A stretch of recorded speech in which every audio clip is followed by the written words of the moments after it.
Bore da a chroeso i chi gyd i'n oedfa ddiweddara ni yma o Fro Alet.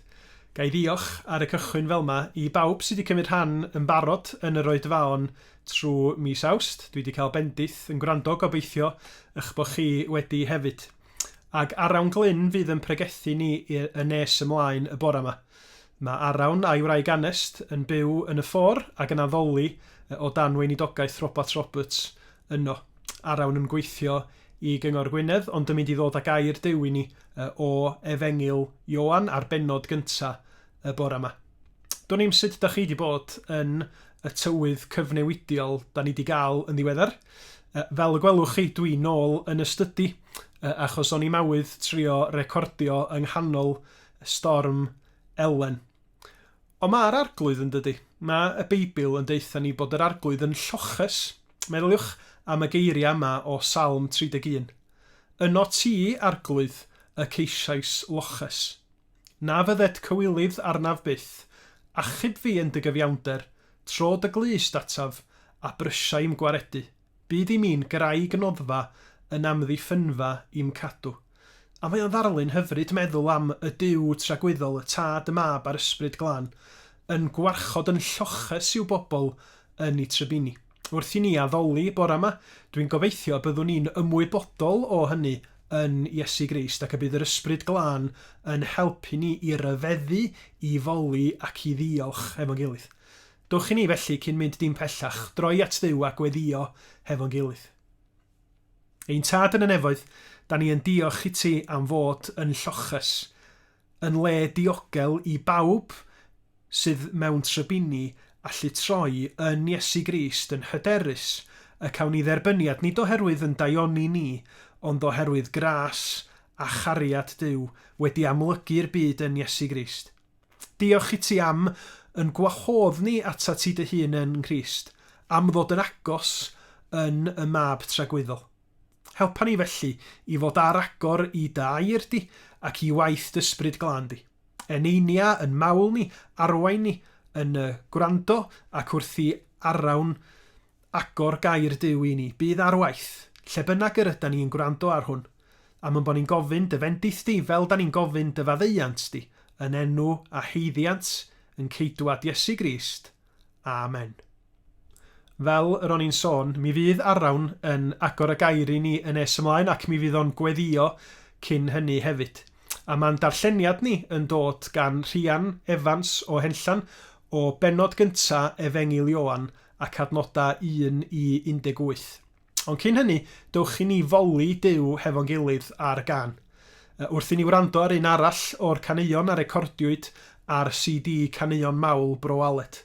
Y tro yma'n sôn am yr hyn mae Iesu Grist wedi gyflawni yn marw ar y groes. Gorffennwyd y Meseia'r oes ei fywyd dros bechodau'r byd.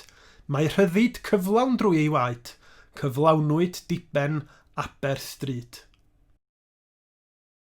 Gorffennwyd y Meseia'r oes ei fywyd dros bechodau'r byd. Mae rhyddid cyflawn drwy ei waed, cyflawnwyd diben aberth drud. Gorffennwyd talwyd aled lawn, brynhawn drwy aberth Calfari. Gwnaed perffaith iawn drwy waed yr oen, i farw Iesu dros omni. Fe roi goed llen y dymol fi, a gorwyd ffordd i'r nefoedd fri. Trwy Crist fe chwalwyd bob rhyw fi, mae groeso'i bech a diriaeth ni. Cyflawnwyd ac ysgodion gai, bob gair proffwyd o ddaeth yn wir. Fe wedodd oedd i bechod Duw, roedd a cyfamod newydd.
Bore da i chi gyd, mae hi'n hyfryd cael ymuno efo chi a siarad efo chi rhyw ffordd fel hyn dros y we. Dwi'n gweddio bod chi gyd yn iawn, dwi'n gweddio bod Duw yn eich cynnal chi ac bod eich anwyliaid i gyd yn saff. Dwi y bore yma mynd i fod yn siarad efo chi am ddarn arbennig yn Ioan 1, adnodau 1-18. Ond cyn hynny, os nawn ni blygu pen a gweddio. O Dduw ein Tad, Duw holl a lluog, Duw anwyl, Duw llawn cariad, da ni'n troi at y ti y bore yma. Da ni'n dod ger dy fron di, nid yn heiddiant ni'n hunan, nid yn ein hymdrechion ni i fod yn dda, nid yn ein gallu ni, ond o Dduw yn enw dy anwyl fab Iesu Grist. Yr un ddoth i'r byd, yr un nath uniaethu ei hun efo ni, a gwneud ein problemau ni yn ei problemau fo. O Dduw felly, yn enw anwyl yr arglwydd Iesu Grist, ydyn ni'n dod ata ti heddiw. Da ni yn diolch amdano fo, da ni'n diolch am waredwr, diolch am arglwydd sydd yn ein cynorthwyo ni, sydd yn ein hachub ni, ac sydd yn llenwi ein boddhad pob dydd.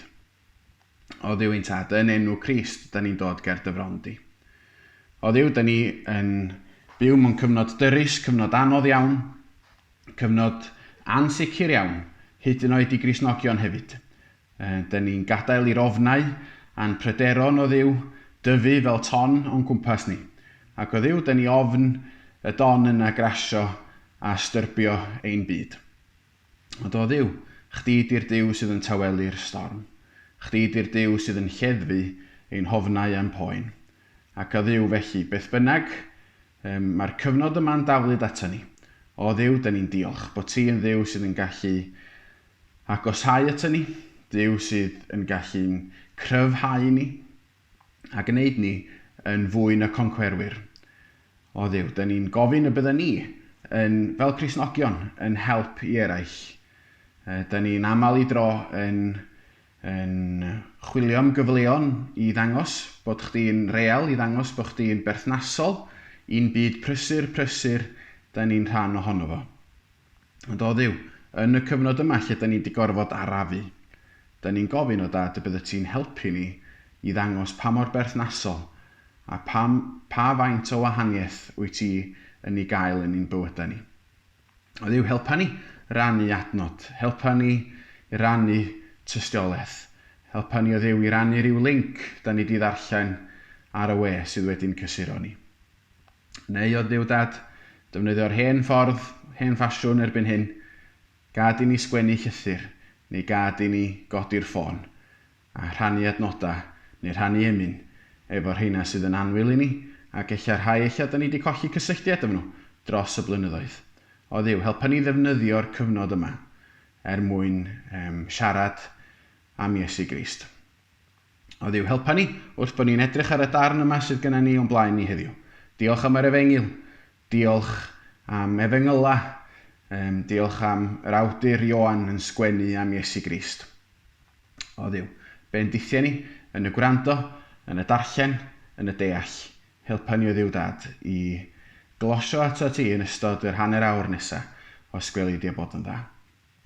O Dduw, mor fawr wyt ti, presennol ym mhob man, y nesaf fyw e fe at bob greadur gwan. O Dduw, agosa ata ni heddiw o sgweli di a bod yn dda. Yn enw Iesu Grist, da ni'n gweddio hyn, ac yn erth dy lan ysbryd. Amen. Yn y dechreuad roedd y gair gyda Duw, a Duw oedd y gair. Roedd ef yn y dechreuad gyda Duw. Daeth pob peth i fod trwyddo ef. Hebddo ef ni ddaeth un dim i fod. Yr hyn a ddaeth i fod ynddo ef bywyd ydoedd, a'r bywyd goleuni dynion ydoedd. Mae goleuni yn llywyrchu'n y tywyllwch, ac nid yw'r tywyllwch wedi ei drechu ef. Daeth dyn wedi ei anfon oddi wrth Dduw a'i enw Ioan. Daeth hwn yn dyst i dystiolaethu am y goleuni mwyn i bawb ddod i gredu trwyddo. Nid ef oedd y goleuni, ond daeth i dystiolaethu am y goleuni. Roedd y gwir oleuni sy'n goleuo pob dyn eisoes yn dod i'r byd. Yr oedd yn y byd a daeth y byd i fod trwyddo ac nid adnabu'r byd mohono. Daeth i'w gartref ei hun ac ni dderbyniodd ei bobl ei hun mohono. Ond cynifer ac ei derbyniodd, rhoi sydd hwy y rhai sy'n credu yn ei enw, hawl i ddod yn blant Duw. Plant wedi ei geni nid o waed nac o ewyllus cnawd nac o ewyllus gŵr, ond o Dduw. A daeth y gair yn gnawd a phreswylio ein plith, yn llawn gras a gwirionedd. Gwelsom ei ogoniant ef, ei ogoniant fel unig fab yn dod oddi wrth y tad. Mae Ioan yn tystio amdano ac yn cyhoeddi, hwn oedd yr un y dywedais amdano. Y mae'r hwn sy'n dod ar fôl i wedi fy mlaenori i, oherwydd yr oedd yn bod o'n blaen i. O'i gyflawnder ef yr dim ni oll wedi derbyn gras ar ôl gras. Oherwydd trwy Moses yr rhoddwyd y gyfraith, ond gras a gwirionedd trwy Iesu Grist y deithant. Nid oes neb wedi gweld Duw erioed, yr unig un ac yntau'n Dduw, yr hwn sydd yn mynwes y tad, hwnnw ei gwnaeth yn hysbys. Rwan, yn Ioan 1:18, da ni'n cael Ioan yn cyflwyno Iesu Grist i ni. A mae o'n trio'n perswadio ni am awdurdod ac arglwyddiaeth Iesu Grist. Mae Ioan yn deud wrtho ni bod Crist a Duw y Tad wedi bodoli cyn y creu. Mae o wedyn yn dweud bod Crist wedi i'w ddanfon i'n plith, ac yna mae o'n deud bod o'n dda i ni gael Crist yn agos ata ni.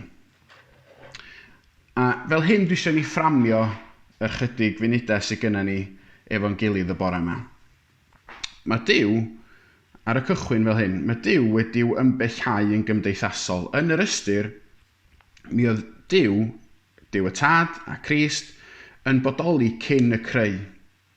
Oedden nhw tu allan i'r greadigaeth, ac felly wedi'w dadgysylltu, neu ddim yn rhan nhw wedi creu, ac ni yn y creu, ond mi oedden nhw'n bodoli tu allan. So mae Duw wedi ymbeillhau yn gymdeithasol ar y cychwyn un. Yr ail beth wedyn ydy, mae Duw yn creu, ac mae Duw yn danfon Crist i'r byd. Ac mewn ffordd, yr ail bwynt di hwnna wedyn, bod Duw wedi dod i mewn i'n byd ni, ond mae o ryw 2 fetr i ffwr, os nad mwy. Mae o'n bell oddi wrtho ni. Dyna trydydd ffordd dwi eisiau ni feddwl, neu trydydd pwynt, dim bod nhw'n bwyntiau, ond dwi'n gobeithio fyddwch chi'n gallu fframio nhw fel yna. Trydydd ydy bod Duw wedi dod i'r byd, ond mae Duw hefyd angen dod i mewn i'n bybl ni. Diolch yn ddigon bod o jyst wedi dod i'r byd, mae o angen dod yn agosach ata ni. Mae Ioan yn dechrau drwy ddweud bod Iesu Grist, y gair lle, gyda Duw y Tad yn y dechreuad. Daeth yr holl greadigaeth hyfryd sy'n bodoli yn cwmpas ni i fodolaeth trwy Iesu Grist. Heb Iesu Grist, bysa dim byd yn bodoli. Mae o'n cynnal bywyd ac mae o'n rhoi bywyd. Felly, does dim ots pa mor dywyll ydy'n sefyllfaoedd ni na'n byd ni. Dim ots faint o anodd ydych chi wedi ffeindio'r cyfnod diwethaf yma. Mae Iesu Grist yn disgleirio'n dragywydd ac yn fuddugoliaethus hyd yn oed yn y tywyllwch, os nad yn fwy yn buddugoliaethus yn y tywyllwch, achos mae o'n disgleirio yn fwy. So'r cyntaf wedyn felly, pwynt cyntaf, perthynas y Tad a'r Mab a'r elfen yma, neu'r syniad yma bod nhw wedi'w ymbeillhau'n gymdeithasol ar y cychwyn. Os da ni'n edrych ar Ioan 1:5 fel testyn bach, gobeithio gawn ni esbonio mwy ar hynny rwan. Mae'r adnodau yn mynd fel hyn. Yn y dechreuad, yr oedd y gair. Yr oedd y gair gyda Duw. A Duw oedd y gair. Yr oedd ef yn y dechreuad gyda Duw. Daeth pob peth i fod trwyddo ef. Hebddo ef, ni ddaeth un dim sydd mewn bod. Ynddo ef yr oedd bywyd, a'r bywyd goleini dynion ydoedd. Y mae'r goleini yn llywyrchu yn y tywyllwch, ac nid yw'r tywyllwch wedi ei drechu ef. Felly, cyn y creu, roedd y Mab yng nghwmni'r Tad. Mi roedd o yno gyda'i Dad yn llunio ac yn gosod trefn ar ei creadigaeth. Un ffordd o egluro hyn yw dychmygu Iesu Grist yn gweithredu meddwl a bwriad ei dad, a maint o'r un anian yn estyniad o'r llall. Pan mae'r tad yn ewyllysio rhywbeth i fodolaeth, trwy Iesu Grist mae hynny'n dod i fodolaeth. Ni ellir cael perthynas agosach. Maent gyda'r ysbryd glân yn un gyda'i gilydd yn ei gwaith, gweithred a dyhead. Yn yr Iesu Grist, da ni'n clywed geiriau o gariad trygwyddol y tad yn ein ceisio ac yn galw ni ato. Iesu Grist ydy'r gair gan Dduw y tad sydd yn siarad gyda ni ac yn caniatáu ni siarad yn ôl efo Duw. Mae Ioan felly'n sefydlu efo'i dystiolaeth bod Crist gyda Duw. Nid yw'n israddol nac wedi'w greu gan Dduw. Felly, rydym ni yn deall ystyr perthynas y tad a'r mab ynde. Mae tad yn dod gyntaf, wedyn mae'r mab yn dod ail yn yr ystyr etifedd. Ond mae Ioan yn nodi 2 brif peth ar y cychwyn yn fan hyn. Bod y gair trygwyddol, sef Iesu Grist, gyda Duw yn y creu. Doedd o ddim yn ganlyniad o'r creu. Dim peth cyntaf nath Duw oedd creu Iesu Grist. Mi oedd Crist efo i'w dad yn y creu. Yr ail beth ydy felly mae Iesu Grist wedi bodoli cyn Bethlehem, cyn cael ei eni yn y cnawd, yr ymgnawdoliad dod yn ddyn yn Bethlehem. Yn adnod 2, da ni'n cael hyn dydan. Yr oedd ef, sef Iesu, yn y dechreuad gyda Duw. A mae'r byd da ni'n byw ynddo efo dechrau'n dydy. Mi oedd Duw wedi anadlu ac wedi llunio pethau i fod. Dydd 1, 2, 3, mi oedd na ddechrau. Ond efo Iesu Grist, roedd y gair yn y dechreuad. Doedd o ddim yn y diwrnodau yna, oedd o cyn y dyddiau creu. Mae Diarhebion 8, adnod 23, os newch chi wrando nôl ar y bregaeth yma, ar ôl gorffen, a gewch chi ffeindio'r adnodau yma eto. Mae Diarhebion 8, adnod 23 yn dweud hyn. Fem sefydlwyd yn y gorffennol pell, yn y dechrau cyn bod deiar. Felly, be mae'n deud ydy, mae'n rhoi y dystiolaeth bod Crist wedi bodoli cyn bod y ddeiar, cyn bod y blaned. Mae Salm 90, adnod 2 yn dweud hyn. Cyn geni'r mynyddoedd a chyn esgor ar y ddeiar a'r byd, o dragwyddoldeb hyd dragwyddoldeb, ti sydd Dduw. Yr un peth sydd gyda ni fan hyn ydy, cyn esgor ar y ddeiar a'r byd, cyn i hynny gael ei geni, a cyn geni'r mynyddoedd, o dragwyddoldeb hyd dragwyddoldeb, ti sydd Dduw. Mi oedd Crist yn y tragwyddol. Ac felly roedd y gair, sef Crist, yn bod cyn daeth y bydysawd ar byd i fodolaeth. Ond, mewn pandemig neu crisis fel hyn, da ni'n dueddol o gyhuddo Duw o fod yn bell, neu yn Dduw sydd ddim yn poeni amdano ni, ac yn sicr sydd ddim yn poeni am ein poen. Ond i'r gwrthwyneb, mae Duw yn mynd ati drefnu cael bod yn agos at ei blant. Da ni'n gweld yn dydan, mae Duw yn creu'r byd, mae'n creu yr ardd, creu Addag, Efa, ac mae yna wahanu'n digwydd.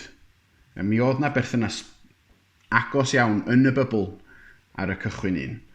Ond mae pechod yn dod i'r byd, mae Addag Efa yn pechu a maen nhw yn torri yr un rheol y Duw wedi'w roid. Mae nhw eisiau cael ei dyrchafu i fod yn gwybod beth i da a drwg. Mae nhw eisiau gwybod sut beth ydy o'i feddwl bod nhw'n dduwiau.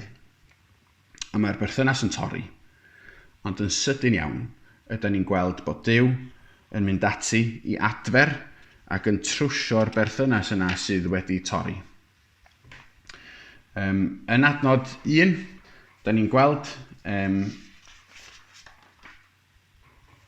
Ioan yn dweud hyn. Yr oedd y gair gyda Duw, a Duw oedd y gair. Dyla ni ddim gwahanu y ddau yna yn ein profiad. Yr oedd Duw, oedd Crist gyda Duw, a Duw oedd y gair. Iesu Grist a Duw y Tad yn un.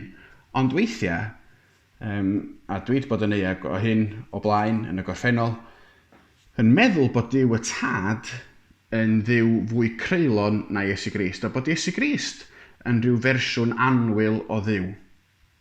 Mae'n anghywir i ni wneud hynny. Dyda ni ddim i wahanu y ddau yn ein profiad. Nid fersiwn annwylach o ddiw y Tad ydy Iesu Grist. Cymeriad Duw ar ffurf dyn. Dau berson, ia, yr un anian. Mae Crist gyda Duw. A mae Crist yn Duw. A dydy'r heina ddim yn gwrthweud i gilydd. Mae jyst yn pwysleisio pwy ydy Duw y Tad a pwy ydy Crist. Neu mae'n pwysleisio yn yr achos yma, Crist. Mae Crist gyda Duw, a mae Crist yn Duw.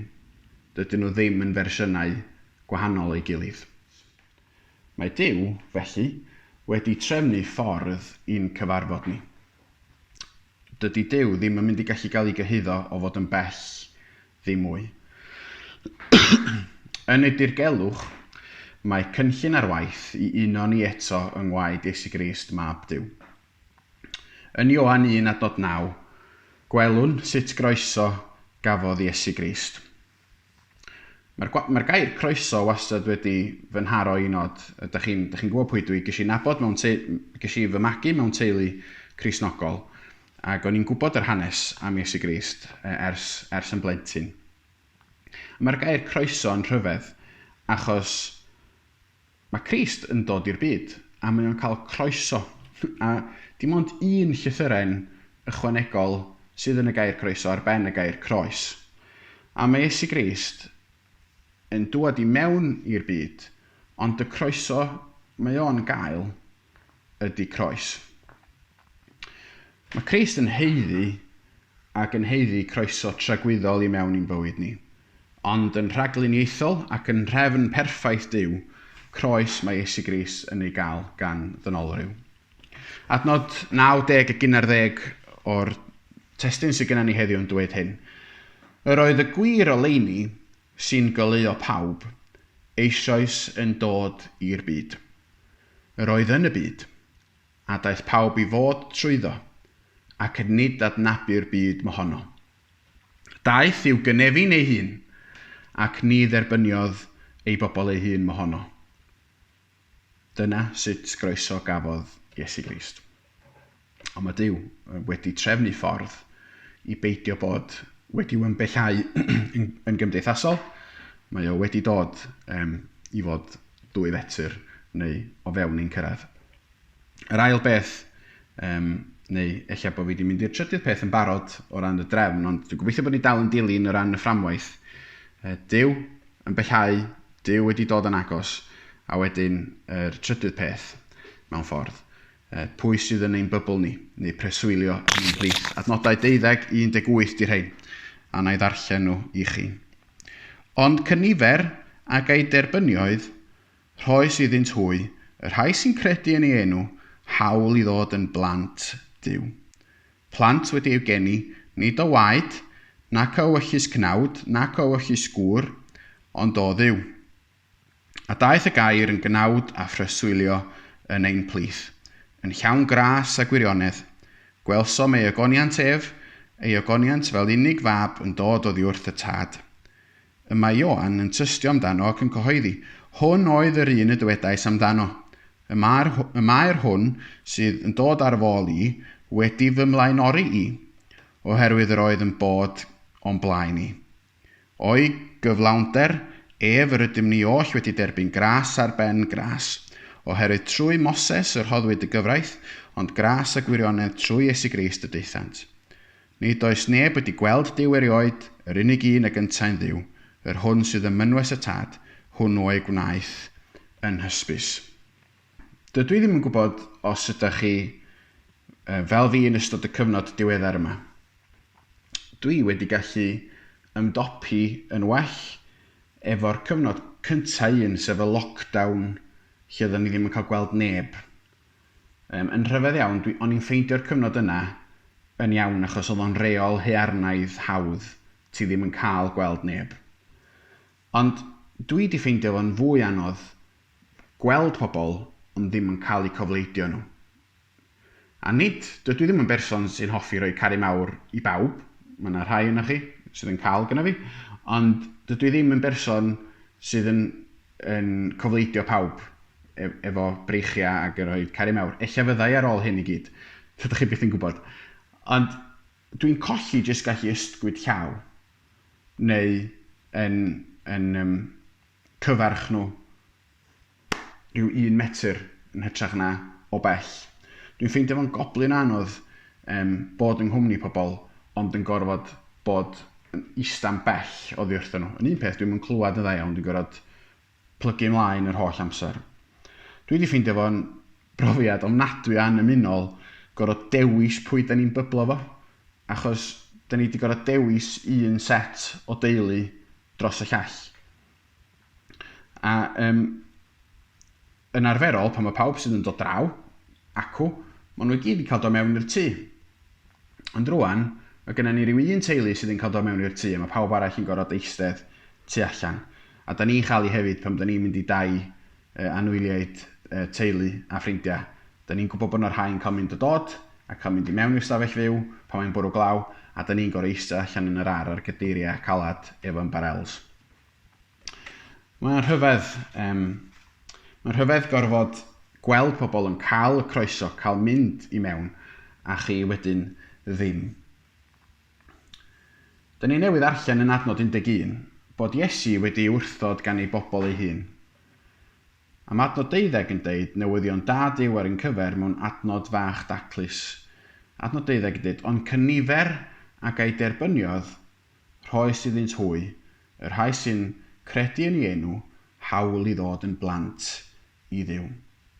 Plant wedi ei geni nid o waed nac o wyllus cnawd nac o wyllus gŵr, ond o Dduw. Dychmygwch Iesu Grist, mab Duw yn galw draw. Ydy o yn cael blaenoriaeth dros eraill yn eich cartref? Ydy o'n cael dod i mewn i'r tŷ? Neu ydy o yn cael croeso digon parchus, ond mae'n gorfod aros yn yr ardd? Da ni'n gwybod pan mae pethau yn dywyll, pan mae pethau'n anodd, mae'r cysur dydy, daw eto hael ar fryn, wedi bod yn rhyw fath o slogan yn ystod y cyfnod yma. Pan ddaw yr hael hwnnw, pan fyddan ni'n cael mynd allan eto, pan fydd yr cyfyngiadau wedi llacio. Bydd o'n wirion i rywun ddeud, mae'r cyfyngiadau wedi llacio, achos mi fyddan ni gyd yn profi yn byddan bod nhw wedi llacio. Ond i'r rheini sydd heb obaith yn y tywyllwch, mae gwybod bod goleuni rownd y gornel neu dros y bryn yn newyddion gobeithiol ac arbennig iawn. Gwaith Ioan o dweud am yr un sydd yn ei flaenori, gan bod Ioan fydyddiwr yn hun y Crist, ond gwaith Ioan oedd dweud am Iesu Grist, achos da ni wedi darllen yn do wedi cael y dystiolaeth, oedd Crist yn bodoli cyn y creu, ac felly wedi'w flaenori cyn Ioan, a mae Ioan fydyddiwr wedi dallt hynny. Adnod 15 ac 16 yn dweud hyn, hwn oedd yr un y dywedais amdano, y mae'r hwn sy'n dod ar fy ôl i wedi fy mlaenori i, oherwydd yr oedd yn bod o'n blaen i. O'i gyflawnder ef, yr ydym ni oll wedi derbyn gras ar ben gras. Ac felly, gwaith Ioan oedd tystio am gynllun a pherson Iesu Grist. A dwi'n mynd i orffen yn fyma. Peidiwch a digaloni yn y tywyllwch. Daeth yr hael a'r fore y trydydd dydd. Cododd Crist o'r bedd, yn y moment tywyllaf un, lle oedd mab Duw yn marw ar y groes. Nath y disgyblion yn do, a nath pawb wylo a'n meddwl bod hi'n diwedd ei gwaredwr, diwedd y byd. Diwedd Iesu Grist. Ond 3 diwrnod wedyn, cododd Crist o'r bedd yn fuddugoliaethus. A dwi'n meddwl yna ola mawr yn doedd, nath ddallu lot o bobl Iesu Grist yn dŵad yn ôl. Ac i gloi yn daclus o ran y ffordd o'n wedi fframio pethau ar y cychwyn. Mae Duw yn agos, nid yw'n bell. A beth bynnag ydy'r pethau sydd yn atal chi rhag dod at Iesu Grist heddiw, gofynnwch am faddeuant a dewch yn blentyn i Dduw. Dwi'n cofio amdano chi, mae'r wythnos sydd wedi bod o baratoi yn meddwl amdano chi yn eich gwahanol sefyllfaoedd wedi bod yn help mawr i fi heddiw wrth bod fi'n paratoi a wrth bod fi'n rhannu fel hyn. Gobeithio gawn ni weld yn gilydd yn fuan. Bendith Duw arnoch chi gyd. Amen. Gai ddiolch i Arawn am yr her yna o Efengil Ioan, fod Duw wedi dod yn agos yn ei fab Iesu Grist, a bod angen i ni i groesawu a i dderbyn o wedyn trwy ffydd mwyn i ni gael dod yn un a'r arglwydd a'i nabod o drostan ni'n hunin. A diolch i bawb ohonach chi am ymuno hefo ni y bora yma hefyd a phob bendith i chi dros yr wythnos sydd o'n blaena ni. Da ni am orffan yn addas iawn ar ôl i ni wrando ar y bregeth yna. Da ni am orffan hefo un o emyna enwoca Ann Griffiths, rhif 189 yn llyfr Caneuon Ffydd. O am gael ffydd i edrych gyda'r angylion fri i drefn yr iachawdwriaeth dirgelwch yn ddisu. Dwy natur mewn un person yn anwahanol mwy, mewn purdeb heb gymysgu yn ei perffeithrwydd hwy.